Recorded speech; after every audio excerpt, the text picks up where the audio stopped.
Selamat datang di Tan Hari Channel. Channel tentang novel-novel yang sedang viral saat ini. Mohon bisa di-like dan subscribe ya. Terima kasih. Dia tidak percaya bahwa Chen Ping berani membunuh Sang Qi di depan orang-orang dari Istana Sura.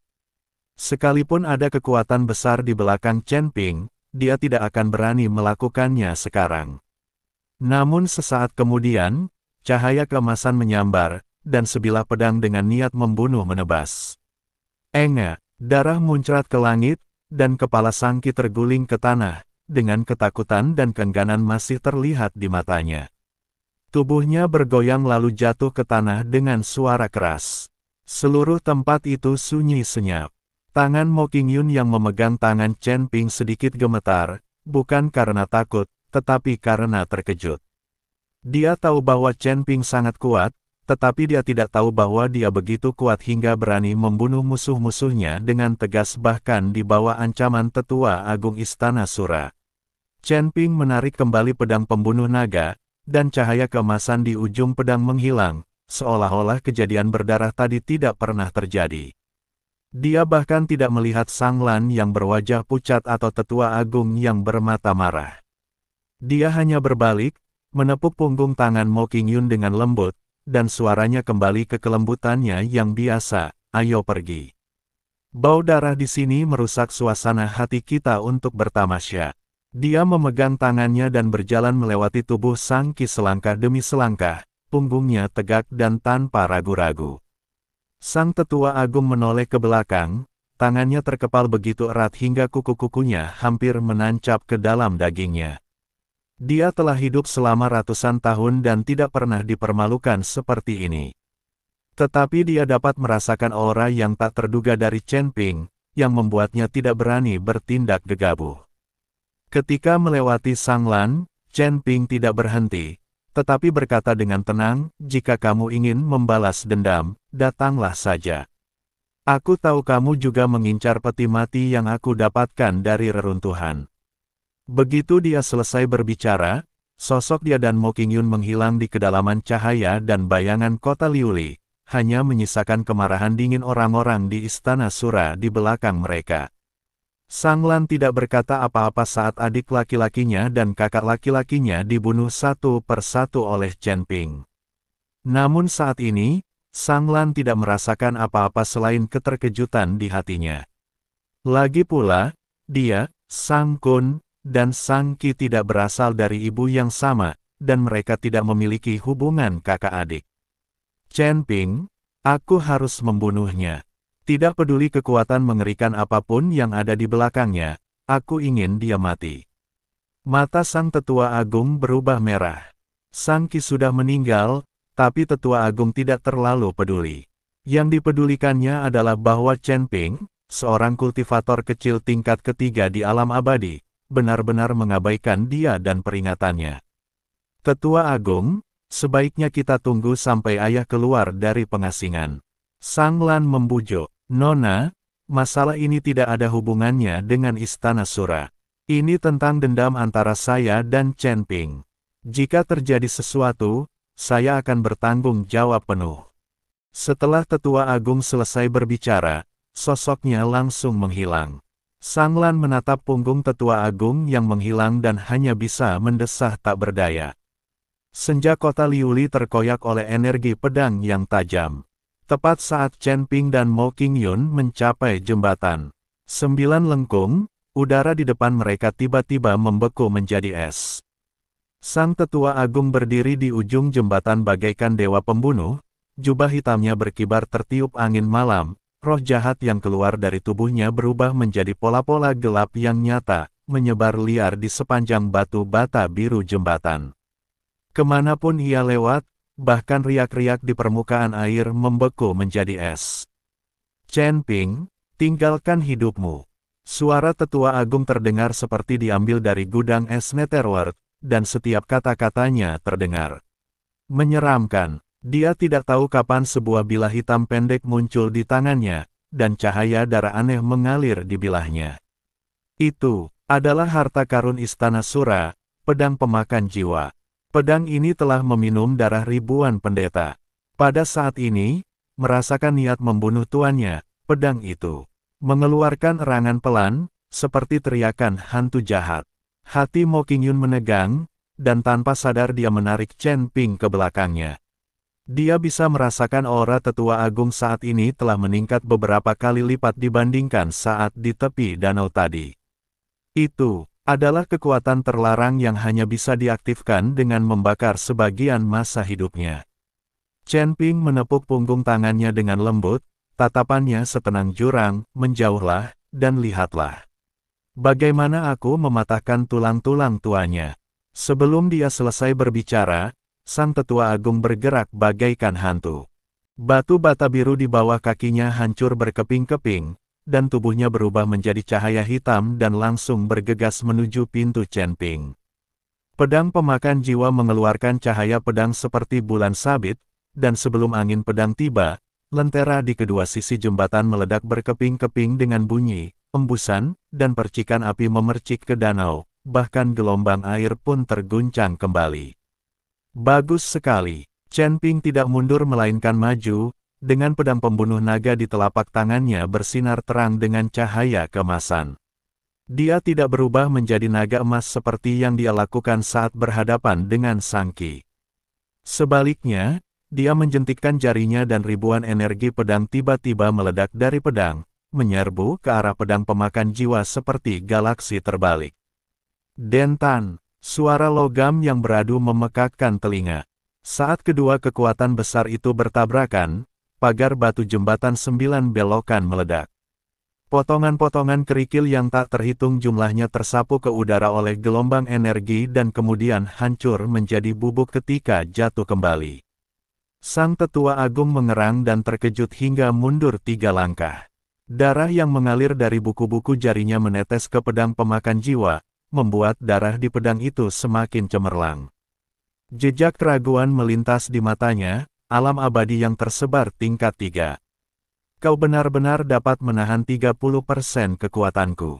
Kau tahu, dia sudah berada di level ke-7 Luz Immortal Realm, dan sekarang dia membakar rentang hidupnya untuk meningkatkan kekuatannya secara paksa. Luz Immortal biasa tidak dapat bertahan lebih dari 3 gerakan di bawah tangannya.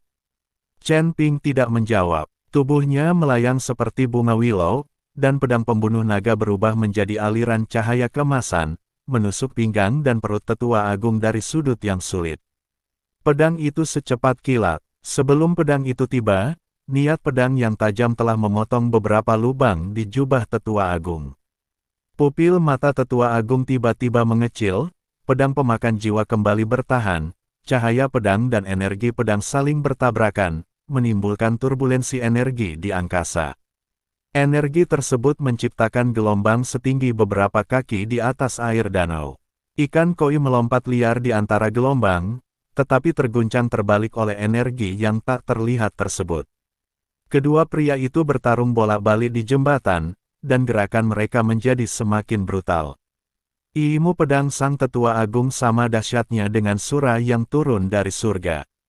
Setiap tebasan pedangnya membawa kekuatan untuk merobek ruang. Kemanapun bilah pedang itu bergerak, udara mengeluarkan suara mendesis. Ilmu pedang Chen Ping semulus air yang mengalir.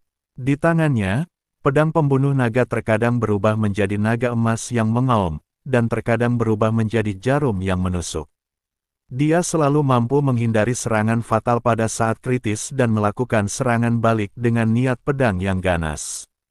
Ledakan, sang tetua agung tiba-tiba melompat ke atas, menebas ke bawah dengan pedang pemakan jiwa, dan energi bilah hitam sepanjang puluhan kaki memotong lurus melalui jembatan itu.